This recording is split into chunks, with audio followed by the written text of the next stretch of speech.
distância não pode adiar os seus sonhos. É pra entender que o agora chegou pra gente se reinventar. Com atitude nos olhos, erguer a cabeça e continuar. Vem se preparar, os sonhos vamos buscar. A gente quer aprender e seguir adiante. Centro Universitário Aparício Carvalho Finck Faculdade Metropolitana. O seu sonho tem que continuar.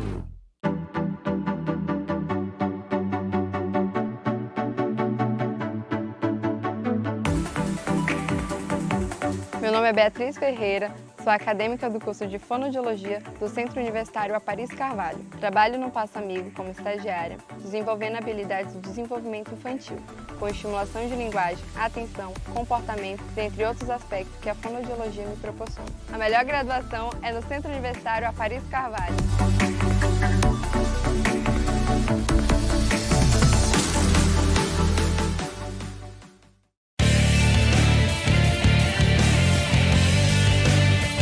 Sou o professor Rogério Rocha, sou coordenador do curso de farmácia do Centro Universitário Aparício Carvalho. O curso de farmácia do Centro Universitário Aparício Carvalho possui diferencial de mercado. O nosso curso contempla vários campos de atuação da profissão farmacêutica, que vai desde a farmácia comunitária, farmácia magistral, farmácia hospitalar, área de nutrição e um diferencial que só o nosso centro universitário tem, que é tanto a análise clínica na área de patologia veterinária e o cuidado com o medicamento da área veterinária. Então você que quer se tornar um profissional farmacêutico diferenciado no mercado, vem para a FINC. Toda a estrutura que você precisa tem na FINC.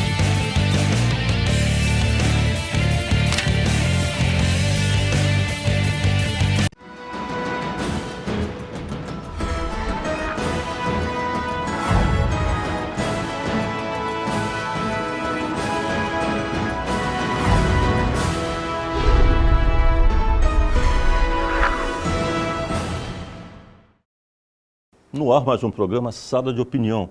E recebendo hoje aqui o professor Gilmar Santos. Ele é coordenador do CEP e professor aqui no Centro Universitário Aparício Carvalho, na Faculdade Metropolitana. Bem-vindo, professor. Prazer estar aqui, né? Fico muito feliz de participar da Sala de Opinião, poder contribuir com os telespectadores nas áreas que a gente pode conversar durante esse momento. Professor, o senhor é coordenador do CEP já há algum tempo, aqui no Centro Universitário, e durante esse processo da pandemia, muitos CEPs não conseguiram ter um aumento dos trabalhos científicos para apreciação.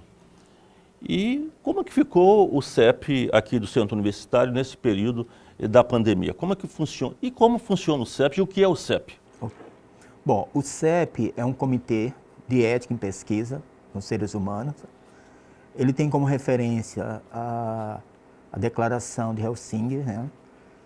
As discussões que tiveram no pós-Segunda Guerra Mundial do que aconteceu contra o ser humano. E, a partir disso, a gente vai ter, né, no mundo inteiro essas discussões. E no Brasil, na década de 90, surge o sistema CEP-CONEP. O CEP funciona da seguinte maneira: qualquer pesquisador que pretenda desenvolver, né, um trabalho relacionado com o ser humano de forma direta ou indireta, deve encaminhar via Plataforma Brasil, que é uma plataforma nacional que foi criada no Ministério da Saúde, o seu projeto para avaliação. Esse comitê tem um número de relatores e esses relatores vão analisar a questão ética, não é a questão, né? Agora, claro, para realizar a análise ética tem que ver os objetivos, a metodologia, saber se esse trabalho ele é realmente possível ser executado e se ele não fere a dignidade humana, né? Se aquela pessoa que vai passar daquela pesquisa ela não vai ter nenhum problema. O CEP do Centro Universitário Aparício Carvalho, FINCA, ele, durante esse período de pandemia, a gente atendeu às demandas da CONEP, que é a Comissão Nacional de Pesquisa, no sentido de que ficasse remoto. Como os projetos são encaminhados via plataforma, as nossas reuniões continuaram remotas. E incentivando, né, através do caráter educativo do Comitê de Ética, que os pesquisadores, na medida do possível, também realizassem suas pesquisas, também de forma virtual. Isso aí veio uma carta de orientação da CONEP, as pesquisas poderiam continuar sem a relação mais próxima, né? Exatamente via plataforma virtual. E nós conseguimos, né, houve uma queda do número de pesquisas envolvendo seres humanos, mas a gente está numa média além daquilo que a gente esperava. Enquanto outros CEPs da própria região norte e daqui do nosso estado, eles não conseguiram nem manter o mínimo de projetos nessa área, tiveram seus CEPs suspensos, né, até um segundo momento. Professor, quem procura realmente, lógico, os pesquisadores, mas qual é o nível desses pesquisadores que procuram o CEP para fazer a sua avaliação? Olha, nós temos pesquisadores de todos os níveis. Nós temos doutores, tá? Ou doutorandos, nós temos mestrandos ou mestres, e nós temos uma boa parcela de acadêmicos da graduação.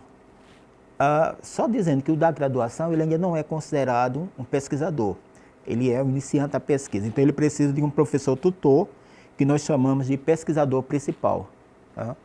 A área da saúde é uma das áreas que mais apresenta projetos, assim como as humanas. Tá? Então, quando se trata de um trabalho de um acadêmico, um aluno de graduação, esse projeto tem um pesquisador principal, que é já com experiência em pesquisa com seres humanos. Agora, quando se trata de mestres e doutores, eles são os próprios responsáveis por suas pesquisas. E em número de estado, como se comporta a pesquisa em Rondônia com relação ao CEP? Qual o número de CEP para o estado de Rondônia e o percentual em termos de Brasil? Olha, nós temos aqui no estado de Rondônia 14 CEPs. Agora, com 2 que foram suspensos, nós temos uma média de 12 CEPs. A região norte tem 72 CEPs. E no Brasil nós temos mais de 600 CEPs atuando. Principalmente no estado de São Paulo, que é o maior, tem o maior número de comitês de ética em pesquisa com seres humanos. Tá? As pesquisas, geralmente, aqui na região, né, elas focam muito nas questões mais próximas, questões de imigração, questões de desenvolvimento organizacional, achados em termos de pesquisa. O que é um achado? Por exemplo, na clínica de odontologia aqui do centro universitário, o professor com os alunos descobre ali uma situação, né, de um paciente que eles consideram que merecia ser pesquisado. Então, isso nós chamamos de achado, né, que vai também ser pesquisado. A região como um todo, a gente tem trabalhos com indígenas, né, trabalhos com populações tradicionais, populações originárias, populações ancestrais, né, no geral, principalmente o estado do Pará e o estado do Amazonas. Aqui a gente tem muito centrado os CEPs aqui na capital do estado, embora já tenha CEP em Vilhena, em Ariquemes, em Cacoal, em Rolim, né? Algumas instituições que já desenvolvem também o trabalho de análise das suas pesquisas. E como a Plataforma Brasil, já que eu me inscrevi na Plataforma Brasil, direciona para o CEP aqui da finca? Essa é uma boa pergunta. A Plataforma Brasil só vai se direcionar se o pesquisador, quando fizer seu cadastro, né, vincular-se ao centro universitário, à finca. Né? Então, assim, Eu sou um pesquisador de São Paulo, ou sou um pesquisador no Rio de Janeiro, eu quero que o meu trabalho seja vinculado ao CEP da finca aqui em Porto Velho, Rondônia. Eu posso ter isso ou não? Não, a não ser que esse pesquisador tenha algum vínculo com a finca e ele esteja vinculado. Nesse caso, se ele não tiver vínculo com nenhum, a CONEP, que é a Comissão Nacional de Pesquisa, é que vai direcionar. Por exemplo, nós já tivemos aqui trabalho de Tocantins, de Pernambuco, do Piauí, né? Até alguns pesquisadores daqui da cidade que estavam fazendo trabalho no Paraguai vieram para cá. Como é que isso acontece? A CONEP vê pela temática, né? Por exemplo, quando é uma questão amazônica, quando é uma questão da região norte, que está sendo pesquisada lá em Pernambuco, por exemplo, e aquele pesquisador não se vinculou a nenhuma instituição de Pernambuco, aí manda para uma instituição aqui da região norte. Então, nós já tivemos vários trabalhos de outras instituições que chegaram até aqui ao Comitê de Ética da Finca. Mas não é assim, eu posso, né, geralmente, o que se faz é no cadastro de pesquisador, junto à Plataforma Brasil, vincular. Tá lá, qual instituição que você está vinculado. Aí você se vincula. Quando isso não acontece, o trabalho vai para a Conep e a Conep é quem faz a distribuição. Aí pode cair em qualquer CEP. Professor, a Amazônia, de uma forma geral, é muito rica, né, para os pesquisadores. Nós temos pesquisadores do mundo inteiro pesquisando a nossa flora, a nossa fauna, todo o nosso processo, todo o nosso meio ambiente, né? Hoje, né, como é que o senhor tem visto esse crescimento da pesquisa no estado de Rondônia? Olha, eu acho interessante, né? O Estado até dispõe de uma fundação de amparo à pesquisa, né? Isso é uma coisa interessante, porque não se faz pesquisa sem financiamento, sem, né, recursos. Agora, é preocupante a maneira como as pesquisas acontecem fora da institucionalização. Por exemplo, as pessoas chegam de qualquer lugar do mundo e entram na nossa região e vão fazer suas pesquisas. Nós já tivemos casos de pirataria, né? De pirataria de animais silvestres, de pirataria de princípios ativos de algumas plantas, né? Já tivemos humanos, até de sangue, né? No nosso caso do Comitê de Ética, nós tivemos dos indígenas, né? Que tiveram seu sangue aparecendo, sendo negociado via internet, né? Em sites do exterior. Então, para a gente que trabalha com a ética na pesquisa, isso é muito preocupante. A liberdade, entre aspas, né, que esses pesquisadores têm de adentrar-se na região e fazer suas pesquisas de qualquer maneira e levar as coisas, né, sem que isso passe por um controle de alguma instituição do Brasil. Vou fazer aqui um pequeno intervalo em sala de opinião e já voltamos.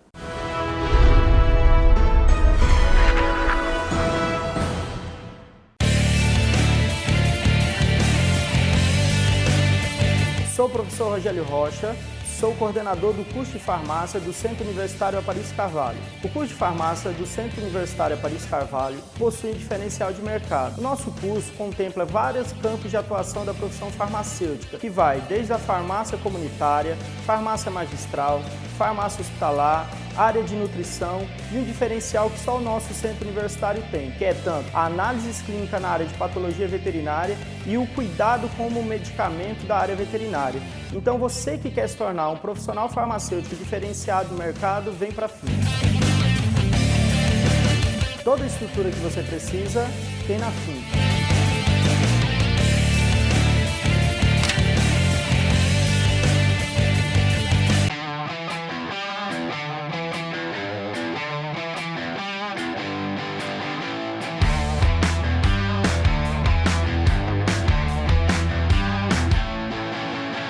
Olá, sou a acadêmica Gabriele Goulart, curso Fisioterapia do Centro Universitário Aparício Carvalho. Na terapia assistida por animais, utilizamos os animais como instrumento cinesioterapêutico com o objetivo de complementar o tratamento em indivíduos com necessidades especiais e também para pessoas que queiram ter contato com os animais. A melhor graduação é no Centro Universitário Aparício Carvalho.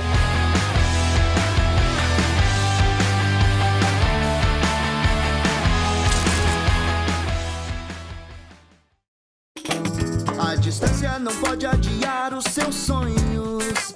É pra entender que o agora chegou pra gente se reinventar. Com atitude nos olhos, erguer a cabeça e continuar. Vem se preparar, os sonhos vamos buscar. A gente quer aprender e seguir adiante. Centro Universitário Aparício Carvalho Finck Faculdade Metropolitana. O seu sonho tem que continuar. Olá, meu nome é Cibele Martins, eu sou estudante do 8º período do curso de odontologia do Centro Universitário Aparício Carvalho. Estudar odontologia é a realização de um sonho. Estar aqui é concretizar esse sonho com os melhores professores para nos ensinar e nos capacitar para o mercado de trabalho. A melhor graduação é no Centro Universitário Aparício Carvalho. Walking like that, it's really getting too much.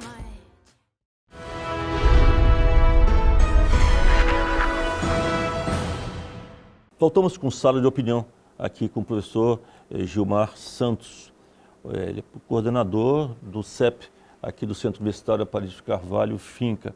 Professor, muitas vezes o acadêmico, ele quer, não, quero pesquisar, quero fazer o meu trabalho, o TCC, e eu quero ver como que funciona esse mecanismo, mas ao mesmo tempo ele fica um pouco preocupado, não sabe como são os primeiros passos, como fazer, e ele mesmo coloca uma série de dificuldades. Sem conhecer, né? Sem conhecer. Como resolver esse problema e como que funciona o CEP para tirar, né, esse tipo de preocupação daqueles que nunca tiveram apresentado o seu trabalho ao CEP? Olha, muito boa essa pergunta, porque dá a oportunidade de a gente falar para os acadêmicos, né, e desmistificar uma série de questões com relação às pesquisas. O CEP tem, entre os seus objetivos e obrigações, desenvolver o caráter educativo, né, discutir um pouco essas questões das pesquisas. A gente está aberto, né, para qualquer acadêmico, qualquer pesquisador que queira ir até o CEP. O CEP funciona aqui no prédio metropolitano, na sala 8, né, para tirar dúvida, para esclarecer, para informar. Então, o primeiro passo, ele pode ter uma ideia de pesquisa e ir com a gente conversar sobre essa ideia da pesquisa. Eu quero pesquisar sobre isso, né? E a gente vai orientar, olha, é preciso ter alguns itens no projeto que são, né, necessários para você colocar na plataforma. Por exemplo, o critério de inclusão e exclusão. Porque antes a gente escutava assim, vai ser 10 pessoas que vai participar da pesquisa. A gente queria, ou quer saber o seguinte, como você selecionou essas 10? Por que foi essas 10 aqui do lado direito, não essas 10 aqui do lado esquerdo? Nós chamamos isso de critério de inclusão e exclusão. Então, assim, você que deseja pesquisar, pode ir ao CEP, né? Nós temos, além da coordenação, outros membros que poderão também estar auxiliando, no sentido de a gente falar um pouco como é o projeto, como deve ser desenhado esse projeto para apresentar via Plataforma Brasil. Então, o projeto ele é encaminhado via plataforma, mas isso não impede de ir lá no CEP, conversar, né, discutir o projeto antes, discutir a ideia de um projeto. Então, nós temos recebido nos últimos dias, doutor, principalmente um semestre antes da pandemia, muitos acadêmicos, né, interessados em fazer pesquisa, né, de alguns cursos que não tinham assim, ainda acho que envolvimento, e eles vão lá com a ideia, porque eu fiz assim, já levo o projeto, a gente vai trabalhando, né? Então, assim, tem interesse em pesquisar, nós temos aqui 2 setores no centro universitário. A gente tem o comitê de ética e a gente tem também um setor de pesquisa mesmo, né? Que é o professor Calderon, que cuida, que tem a revista para você também já publicar os resultados da sua pesquisa. O primeiro passo é ter um tema, né?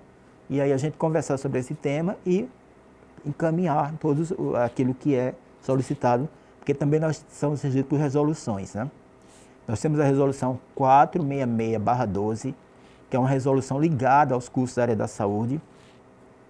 E nós temos a resolução 510/16, mais ligada à área das humanas e sociais aplicadas. Aí você pode dizer, mas eu sou da saúde e eu quero fazer um projeto na área das humanas. Pode? Pode. Ninguém está dizendo para você que você não pode só porque é de uma área ou de outra. O que eu estou colocando é que tem 2 resoluções que vão ajudar você a caminhar nesse mundo da pesquisa científica, né, e com relação aos seres humanos. Uma coisa que precisa também deixar claro é que, quando eu falo ser humano, eu não estou falando ser humano morto ou ser humano vivo, estou falando ser humano. Então, você vai fazer uma pesquisa na anatomia, por exemplo, nos laboratórios de anatomia, você precisa encaminhar para o CEP. Tá? Então, o ser humano também pode ser pesquisado de forma indireta. Não vou ter um contato direto, mas vou estar observando. Então, tanto faz, de forma direta ou indireta, a pesquisa tem que passar pelo comitê. Porque o que o comitê vai discutir não é, vamos dizer assim, se teu projeto, né, tem uma contribuição maior ou não. É que se teu projeto tem a preocupação com a ética em relação às pessoas que nós chamamos participantes da pesquisa envolvidos. E nesse sentido, nós temos uma representante externa, a representante participante da pesquisa, que é uma pessoa de fora de qualquer instituição, que antes era indicada só pelos conselhos de saúde, mas hoje também por outras instituições, que vai também ter um olhar de como a instituição vai analisando esses projetos. Professor, a gente observa no dia a dia nosso aqui, como da nossa vivência no centro universitário, tanto aqui no Finca, Porto Velho, Vilhena e Jaru, metropolitano, e que o acadêmico muitas vezes já entra na instituição já pensando na pesquisa. É algo para a gente bastante animador, né? Porque esse perfil de acadêmico, antigamente nós não vimos esse tanto interesse na pesquisa. Mas o aluno, principalmente o aluno da área de saúde, né? E dos cursos de agronomia, da zootecnia, a gente tem visto esse processo. O que se deve a isso, professor? Foi um fenômeno que eu observei os 2 semestres antes da pandemia. Eu recebi muito aluno do curso de medicina, do primeiro ano, do segundo ano, né? Preocupado com pesquisa, levando pesquisa, né? Até quando encontrava aqui no centro universitário, e aí, como é que está a pesquisa, está desenvolvendo, né? Também lá na agronomia, né? Tem essa coisa também dos projetos. Eu acredito assim, que as inquietações, né? Você entra num curso, e isso a gente tem que estimular enquanto docente. Você entra num curso querendo saber mais do que já foi feito, querendo pesquisar, né? Que é aquela questão que nós estamos trabalhando muito já aqui no Centro Universitário, das metodologias ativas, né? A ideia assim de o aluno fazer, como a gente diria no português mais do senso comum, né? Colocar a mão na massa. Então, assim, eu vejo que o aluno ele não quer mais só a teoria. Por quê? Porque a teoria, quando ele sai da sala de aula, que ele vai para a vida, às vezes ele não consegue fazer essa articulação. Eu acho que a pesquisa e o ensino caminham juntos. Acho que não dá para ensinar sem pesquisar. Também não dá para ser pesquisador sem ter conhecimento, né? Então, assim, a gente tem observado, eu acredito que talvez o próprio perfil, né, de metodológico, didático da instituição, dos cursos e dos docentes, tem também contribuído para isso, né? Porque o aluno chega com inquietação. Se você não trabalhar, ali morre. Então, precisa também né, dar esse incentivo aí, né, para que a gente possa. Eu acho que tem uma coisa que é certo, né? Nós vivemos de curriculares, né? E esse curriculares, a cada 3 anos, tem que ter contribuição. Então, o professor tem que pesquisar, tem que publicar. Então, ele também tem que fazer isso junto aos acadêmicos, junto aos alunos, né? Incentivar também para que ele possa construir o seu próprio currículo de vida. É interessante, professor, que, por exemplo, a pesquisa ela sempre foi quase que uma exclusividade das grandes universidades, das universidades federais, não é? E, de repente, nós estamos vendo esse processo tomou uma forma muito mais global, né? Quer dizer, as instituições de ensino, mesmo faculdades e instituições privadas, têm tomado esse impulso. Isso é muito importante, né?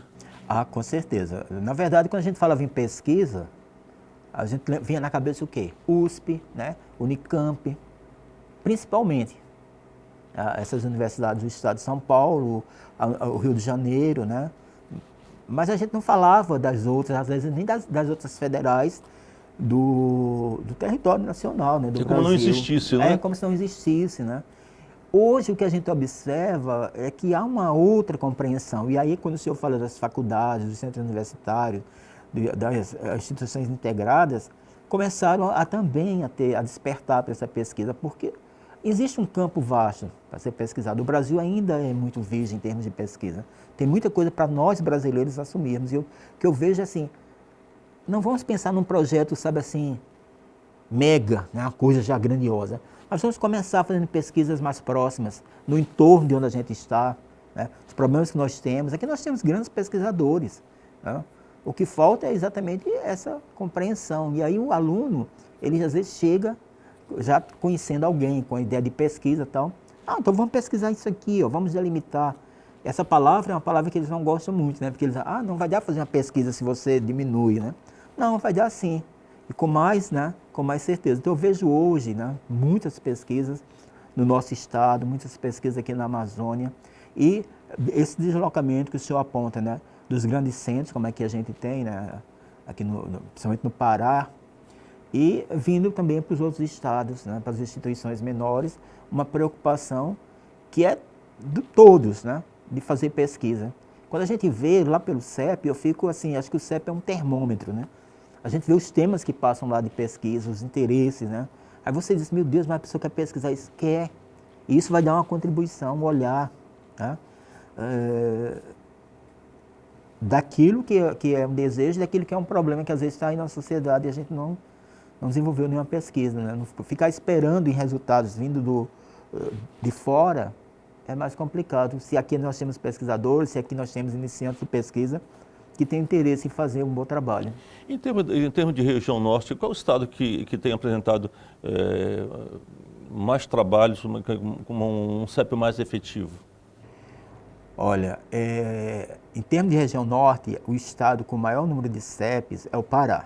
Tá? Sempre foi um foco grande de pesquisa, né? Lá tem institutos muito fortes, né, nessa área das pesquisas regionais. O Amazonas é muito forte, né? Aqui no estado de Rondônia, a gente tem o Centro Universitário nosso, aqui o Centro Universitário Finca, como um dos que mais contribui em termos de desenvolvimento, de pesquisa, de análise de projetos para ser executados, né? Isso apresentado pela própria CONEP, né? A ideia de que a gente está entre os centros que mais produz pesquisa, né? Que passam pelo Comitê de Ética. Vou fazer aqui um pequeno intervalo em sala de opinião, mas já voltamos.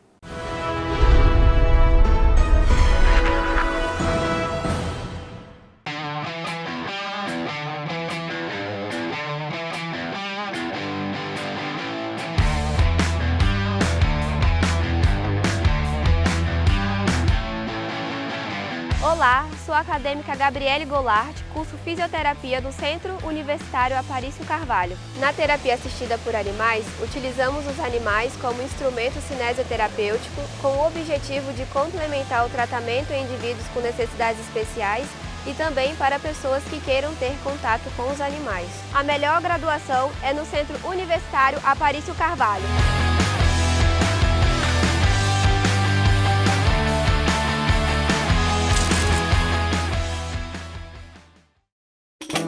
A distância não pode adiar os seus sonhos. É pra entender que o agora chegou pra gente se reinventar. Com atitude nos olhos, erguer a cabeça e continuar. Vem se preparar, os sonhos vamos buscar. A gente quer aprender e seguir adiante. Centro Universitário Aparício Carvalho Finca e Faculdade Metropolitana. O seu sonho tem que continuar.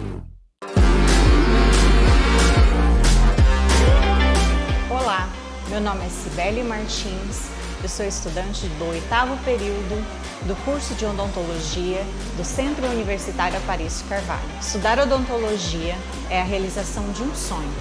Estar aqui é concretizar esse sonho com os melhores professores para nos ensinar e nos capacitar para o mercado de trabalho. A melhor graduação é no Centro Universitário Aparício Carvalho. Walking like that, it's really getting too much.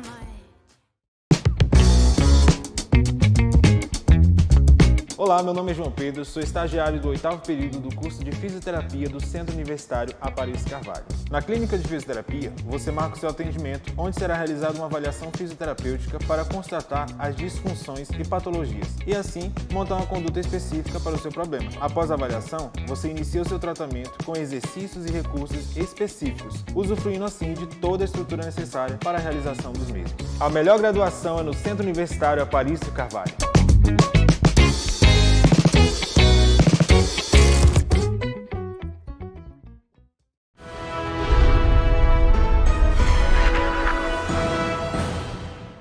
Voltamos com o estado de opinião aqui com o professor Gilmar Santos e falando sobre pesquisa. E a semana passada nós tivemos, acontecendo em todo o Brasil, o ENAD, né, uma avaliação importante para os universitários, importante para as instituições de ensino, e é algo que precisa ser repensado. Mas eu gostaria, muitas pessoas não sabem o que é o ENAD, né? E às vezes nós confundimos o ENAD com o Enem. Com o ProUni. Então, a gente não sabe muito saber os limites e as definições do que se trata. Eu gostaria que o senhor falasse um pouquinho do ENAD. O que é ENAD? Bom, o ENAD ele faz parte de uma avaliação maior, que é o Sistema Nacional de Avaliação, né? E que inclui a avaliação das instituições de educação superior, a avaliação de curso e o desempenho do aluno. O ENAD é um exame, né, nacional de avaliação da qualidade dos cursos a partir né, de uma prova que o aluno faz, né, e isso é medido. Tá? Então, o ENAD é obrigatório. Já teve uma época, quando era provão, que não era obrigatório, havia uma seleção, o próprio MEC, um de alunos que ia fazer, que era por amostragem. Agora, todos os cursos, eles são, né, ou todos os cursos e os alunos desses cursos são obrigados a fazer o ENAD. Lógico que não é de uma única vez, né? São ciclos que a cada 3 anos passam por avaliação, né? Então, diferente do Enem, né? O Enem, o aluno vai com a ideia de realizar uma prova para pontuar, para a partir daí ingressar numa instituição que adote, né, o Enem como forma de ingresso. Então, o aluno tem aquele interesse. O ENAD, uma das críticas que faz é exatamente isso, tá? O aluno, a única coisa que vai aparecer para ele é no histórico que ele fez.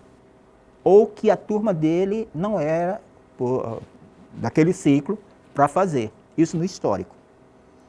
Então, uma das críticas que se faz é isso, é que é muito valorativo, né, o ENAD em relação ao comprometimento do acadêmico que vai fazer, né?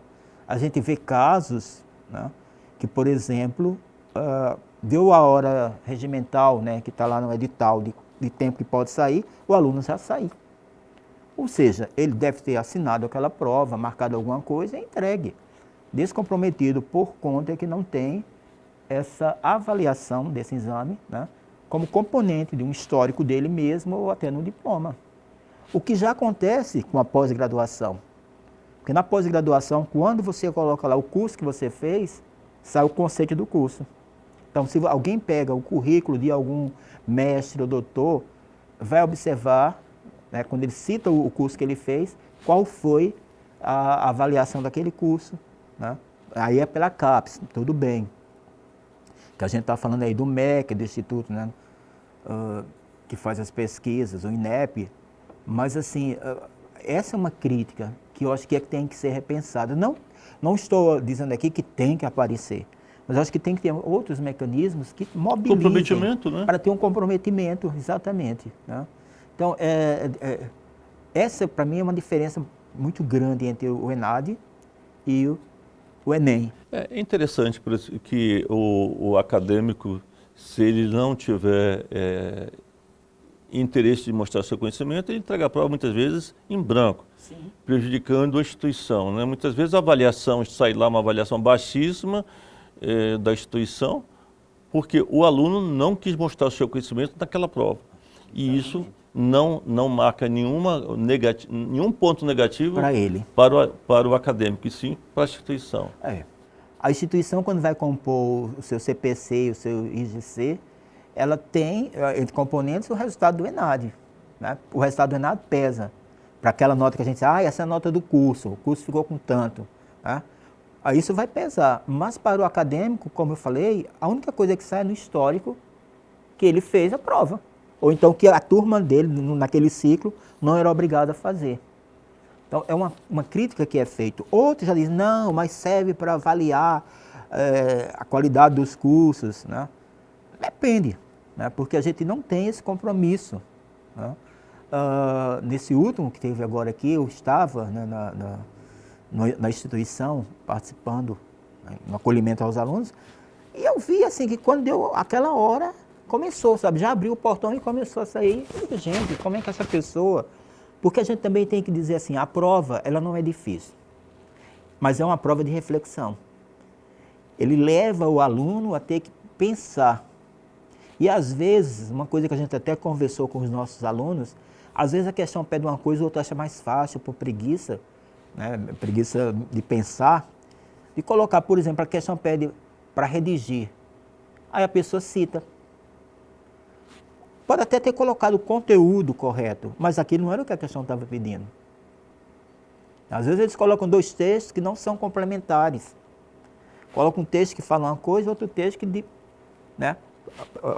O outro é totalmente o contrário. Aí o aluno leu primeiro e já corre para responder. Então, assim, acho que temos que fazer um exercício maior de reflexão, de interpretação e temos que pensar outro mecanismo, sabe, de motivar o aluno a ter uma participação maior na execução mesmo das provas do exame do ENAD. Você vê que é interessante porque o Enem, o aluno se tira uma nota boa, ele tem os benefícios daquelas nota boa, né? Então ele para os concursos, de entrar na universidade, para conseguir o seu financiamento no FIES e assim por diante. Agora, quando se trata do ENAD, que é para medir o conhecimento dele, para avaliar o curso, esse aluno, na realidade, ele não tem interesse nenhum em colocar ali o conhecimento dele. Eu não vou perder meu tempo esquece que aquele seu diploma é tão importante, que seja bem pontuado o seu curso, né? Eu costumo falar assim, você não se divorcia do seu diploma. Pode dizer assim, leva o nome e sobrenome. Você vai levar o nome da instituição, você vai levar o nome, e a turma que você fez vai dizer assim, olha, esse candidato aqui a uma vaga, ele participou do ENAD. Qual foi a nota da turma dele? As pessoas também olham isso, porque eu já observava isso. Quando eu ia ser contratado um docente, eu ficava assim, dá uma olhada se a turma dele fez ENAD, para a gente ver a nota. Né? Essa é a diferença. O Enem, ele motiva, o aluno quer tirar uma boa pontuação, porque ele quer ingressar num curso, ou na universidade pública, ou na universidade privada. Então, quanto maior a pontuação, ele também tem chance de entrar em vários cursos. Né? Já o ENAD, não. O ENAD está terminando, quando sai o resultado, às vezes ele já não está mais na instituição, tá? Porque logo na sequência ele cola grau e vai embora. O resultado parece ser um resultado para a instituição. Quando não é. Uma coisa que eu gostaria de falar é que o ENAD avalia todos nós. O resultado fica para a instituição, mas também os professores foram avaliados. Né? Porque nós não somos os que fazemos a mediação do conhecimento. Então, se os nossos alunos não vão bem, quando eles realmente participam, né, e estão ali empenhados, a gente também tem que repensar aquilo que a gente está trabalhando e como a gente está trabalhando. Né? Para não dizer assim, olha, é uma coisa. Agora, no geral, o que é que eles falam assim? É uma nota para a instituição, então estão descomprometidos. Já estou terminando meu curso, já vou pegar meu diploma, estou fazendo só para isso. Não preciso mais disso, né? Eu encontrei durante esse domingo passado, quando teve uma menina estava, eu estou fazendo só porque eu não consegui pegar meu diploma. Era uma acadêmica até da Uni. Eu encontrei, conheci, fiquei conversando. Assim, não tinha preocupação com o curso. Estava fazendo porque senão não pegaria o diploma. Então, volto a dizer, acho que tem que ser repensado alguma estratégia para que os enadistas eles tenham melhor preocupação, assim, de empenho, né, de realmente participar daquele processo, não para cumprir uma obrigação, mas para realmente colocar o seu conhecimento ali, naquilo que está sendo solicitado. Precisa um pouquinho de consciência, né, da importância dele nesse processo, né, do acadêmico, né? Porque a avaliação dos cursos também vai avaliar a região, qual a região que os cursos são mais isso, qual são aquilo, vai avaliar o mercado, né? O mercado vai se preocupar com esse profissional que está sendo formado. Então não é uma coisa tão simples para dizer assim que é uma nota para a instituição. Não, tem muito mais coisas envolvidas. Vamos fazer aqui um pequeno intervalo em sala de opinião, mas já voltamos.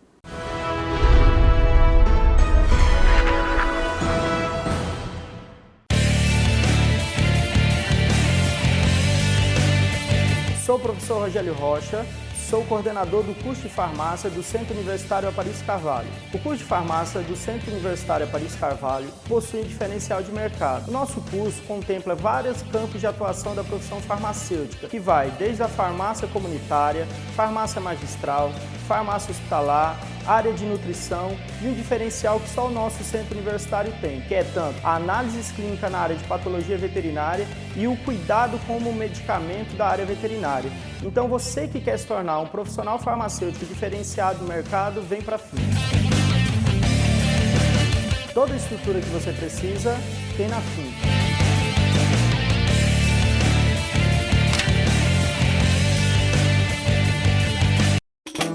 A distância não pode adiar os seus sonhos. É pra entender que o agora chegou pra gente se reinventar. Com atitude nos olhos, erguer a cabeça e continuar. Vem se preparar, os sonhos vamos buscar. A gente quer aprender e seguir adiante. Centro Centro Universitário Aparício Carvalho Fink Faculdade Metropolitana. O seu sonho tem que continuar.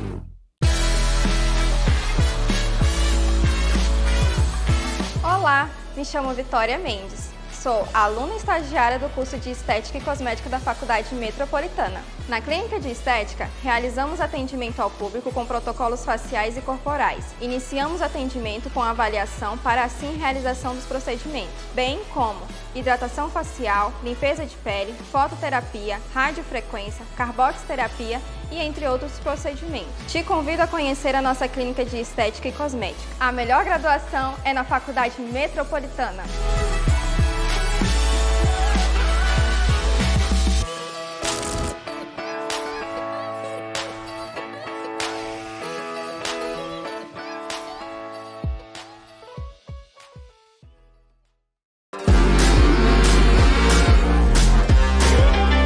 Olá, meu nome é Cibele Martins, eu sou estudante do 8º período do curso de Odontologia do Centro Universitário Aparício Carvalho. Estudar odontologia é a realização de um sonho. Estar aqui é concretizar esse sonho com os melhores professores para nos ensinar e nos capacitar para o mercado de trabalho. A melhor graduação é no Centro Universitário Aparício Carvalho. Walking like that, it's really getting too much.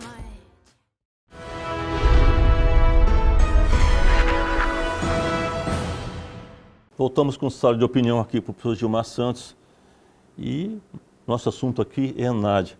Professor, tem visto essa série de, podemos até de falha, né, na aplicação dessa prova para o aluno, sem um comprometimento do aluno para com a instituição, e o ENAD precisa ser discutido, né? Nós precisamos mostrar para os acadêmicos, para o mundo universitário, da importância dele para o seu futuro profissional, né? Você se formou numa grande instituição de ensino, né? E prova disso é o resultado dessas provas que vocês fizeram e deram essa classificação à universidade, ou à faculdade, ou centro universitário. E como o senhor falou, as pessoas esquecem disso para o futuro. Na verdade, parece-me que há uma preocupação apenas daquele dia, né? Vamos nos preparar para o dia 14, tentar que todos compareçam, né? E a gente sabe que isso tem uma coisa maior. Então, eu realmente penso que deve acontecer uma reformulação, né, dessa maneira que o ENAD acontece, né, de ser um exame para, em última instância, para avaliar as instituições, né? É para avaliar as instituições, mas que mecanismo a gente vai utilizar? Porque o aluno, ele é aluno da instituição para sempre, ele foi graduado, ele é doutor, ele é... Não temos como dissociar, né? Não temos, o diploma da gente, sempre que a gente precisa estar lá a instituição que a gente estudou. Então, parece que há uma necessidade do maior comprometimento do grupo como um todo, né, da comunidade acadêmica como um todo, que inclui desde uma reitoria, né, aos professores, aos coordenadores, aos acadêmicos em especiais, né, para que eles possam, na verdade, pensar o que é o ENAD, né? Qual a importância, né? Porque, veja bem, tem investimento por trás. Se a gente descobre que uma falha é uma necessidade de um laboratório, eu tenho certeza que lá no centro universitário vai ter feito esse laboratório, né? As instituições públicas vão correr atrás de recursos federal para construir, né, aquilo que é necessário. Então, há várias leituras, não é apenas fazer uma prova que vai dizer se a instituição é boa, se a instituição é ruim. Vai analisar também o que é que precisa melhorar, o que é que a gente já tem que estar bom, né? Então, no meu entender, é necessário sim, né, um repensar desse exame nacional, né, do desempenho do estudante. Como é feita a indicação para as instituições de ensino com relação aos cursos que farão essa prova? Porque é um ciclo, né? Como que é sorteado ou indicado os cursos de cada instituição? Na verdade, a gente já tem claro os ciclos. A cada 3 anos vai passar as licenciaturas, né? Vai passar os cursos ligados à licenciatura, vai passar os cursos ligados à área de humanas e aplicados, vai passar os cursos da área de saúde, né? Na verdade, eles pegam as 3 áreas do conhecimento, né, e já definem o ciclo que a cada 3 anos aqueles cursos vão ser avaliados, né, pelo desempenho dos acadêmicos, dos estudantes. Então, não é mais um sorteio como já foi antigamente, né, mas são ciclos. Nós tivemos uma quebra de ciclo por conta da pandemia do Covid, né, no ano de 2000, e esse ano a gente está muito referenciado também ainda a 2000, mas assim, a gente já sabe, já é possível saber quais são os cursos do próximo ano, 2022, 2023, né, porque são ciclos que são estabelecidos já pelo MEC e pelo INEP. E a clareza que todos deverão participar, é obrigatório para poder ter o seu diploma em mãos. Essa mudança que no decorrer do início dessa pandemia, quase 2 anos de ensino à distância, virtual, e as instituições que são de ensino presencial, tiveram que adaptar ao ensino virtual. Houve uma queda do aprendizado desses acadêmicos, desses alunos, para que pudesse vir prejudicar o desempenho nessas provas? Olha, esse resultado a gente vai ver exatamente quando sair o resultado, mas assim, a priori, né, analisando o que eu vivenciei, acredito que sim. Nós tivemos uma nova maneira de ser na educação, que é as instituições adotando a atividade remota, né, que a gente não era aquela estrutura de educação à distância, que já tem aulas gravadas, assim, não, teve que construir uma maneira de trabalhar, e o aluno, de modo geral, ele tinha poucos recursos, né, para participar dessas aulas, porque geralmente eles tinham poucos dados, internet com pré-paga, então acabava antes, muitos que não participavam ligam a câmera, mas não estão ali, né? Então eu penso que vai ter sim um resultado diferente daquele que poderia ter se o ensino presencial estivesse acontecendo, né?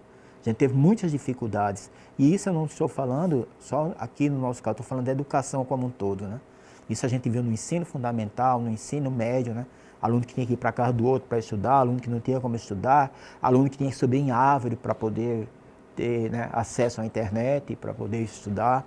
Então, muitas dificuldades. E com certeza isso vai ter um resultado também aí no ENAD, quando sair os dados. Eu vi ontem, através das meios de comunicação, uma matéria sobre o número de crianças que não conseguem ler, né, e escrever. Então, esse pico, né, da pandemia também acelerou o pico das condições ruins. As questões sociais, doutor, as desigualdades, elas vieram mais à tona, elas estão mais presentes, né? Essas dificuldades, o próprio Enem, que a gente falou agora há pouco, no bloco anterior, vai ter um resultado nesse sentido. O que era esperado da quantidade de estudantes do ensino médio que fosse fazer o Enem, caiu pela metade, tá? Caiu pela metade. Então, a questão do acesso, né, ao conhecimento... Esperava 70 mil, parece que pareceu 25, 27 mil, então, né? É isso aqui no estado, né? Então, veja bem, há uma queda muito grande, né, dessas expectativas também com a educação, né? Apesar que a gente sabe que a formação num país que está em crescimento, e num estado como o nosso, né, de pleno desenvolvimento, precisa da formação de recursos. Mas a gente vê as dificuldades que as pessoas estão tendo de ter acesso, né? A gente tem 20 milhões de pessoas passando fome. E nós temos 100 milhões de pessoas, né, subnutridas, com insegurança alimentar. Pessoas que estão comendo mal. Então, se a gente colocar no todo aí, são 120 milhões nesse país, né, nesse momento que a gente está vivenciando um aumento da inflação, aumento dos preços aí constantemente. Então, eu acredito assim, que todos esses fatores vão impactar ainda a educação por uns 2, 3 anos, né? Desde a educação infantil à educação superior, a gente vai ter, né, dificuldades para que esse aluno tenha acesso, para que ele se interesse, para que ele esteja motivado, né, a fazer os investimentos. Mas, por outro lado, isso depende também muito da economia, né? Um estado pujante como o nosso, a gente sabe que vai precisar cada vez mais de recursos, né? Recursos qualificados. Então, ainda penso, né, que um dos caminhos para que você tenha acesso ao melhor emprego é a graduação, é estudar, é se qualificar, é procurar, né? Nós temos as instituições, como o Centro Universitário, que se juntam a isso, né? Porto Velho, Finca, Porto Velho, Metropolitana, né? Unicentro Jaru, Finca Vilhena, quantos cursos nós não temos, né? Um somatório que passa de 50 cursos, ou seja, tem curso para todo mundo, que eu quero fazer odontologia. Odontologia a gente tem diurno e nós temos noturno. Ou seja, existe hoje possibilidades, né, para que as pessoas estudem. Existem também mecanismos que as pessoas possam também discutir a questão de bolsa, não bolsa, o que é que eu vou fazer, como é que vai ser o valor, né? É um sacrifício que a gente faz quando a gente quer estudar. Agora a gente precisa estar motivado. Eu acho que Rondônia também tem tudo para motivar, né, os estudantes do ensino médio a procurar fazer cursos de graduação, né, e ter uma formação para o futuro. A graduação já é um grande passo para o sucesso da vida, né? Logicamente, nós sabemos da dificuldade que existe das pessoas para conseguir uma graduação, mas é um grande avanço, né? Você terminar o 2º grau, entrar na instituição de ensino e ter sua profissão, né? Não adianta estar esperando o amanhã é hoje, né? Sim. Eu falo para os meus alunos assim, olha, você estando aqui, nós vamos passar juntos. Se você está em casa, nós vamos passar e você fica para trás. Então, o tempo não para, né, como dizia um poeta aí, o Cazuza, né? Mas a gente tem que estar acompanhando, a gente tem que estudar, a gente tem que buscar, né? Porque são 4 anos alguns cursos, que se eu ficar em casa 4 anos, eu vou ficar do mesmo jeito. Mas se eu fizer um esforço nesses 4 anos, eu vou sair com a graduação. E nós temos ainda, é isso que eu digo. Eu sou, né, migrante, né, eu vim da Paraíba para cá, para o interior, e eu sei que ainda existe essa mesma vocação, sabe, da necessidade de mão de obra qualificada em várias áreas, inclusive na docência, como é o meu caso, né? Por quê? Porque é um estado novo, é um estado rico, é um estado em construção. A gente vai numa cidade de Rondônia, ela tem uma fisionomia. Quando você volta já é outro, porque construir isso, construir aquilo, abriu aquilo. Então, essa coisa proativa, né, que existe ainda para a gente aqui e essa necessidade. Então, vamos estudar, vamos, né, mudar aquilo que a gente pensa que não pode, que é nós mesmos. Eu só quero agradecer imensamente sua participação aqui em Sala de Opinião. Foi um prazer imenso recebê-lo. E aqui chegamos ao final de Sala de Opinião. Um grande abraço a todos e até o próximo programa.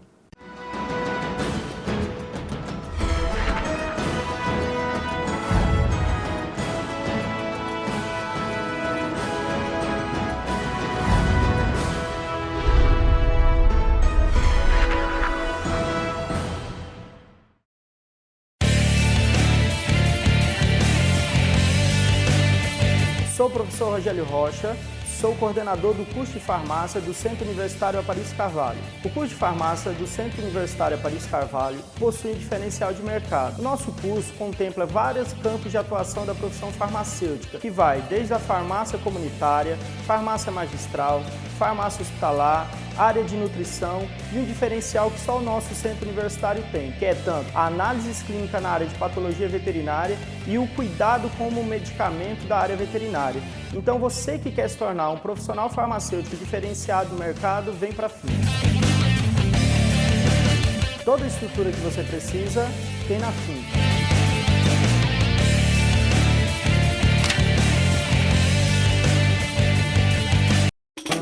A distância não pode adiar os seus sonhos. É pra entender que o agora chegou pra gente se reinventar. Com atitude nos olhos, erguer a cabeça e continuar. Vem se preparar, os sonhos vamos buscar. A gente quer aprender e seguir adiante. Centro Universitário Aparício Carvalho Finca e Faculdade Metropolitana. O seu sonho tem que continuar. Olá, meu nome é Cibele Martins, eu sou estudante do 8º período do curso de odontologia do Centro Universitário Aparício Carvalho. Estudar odontologia é a realização de um sonho.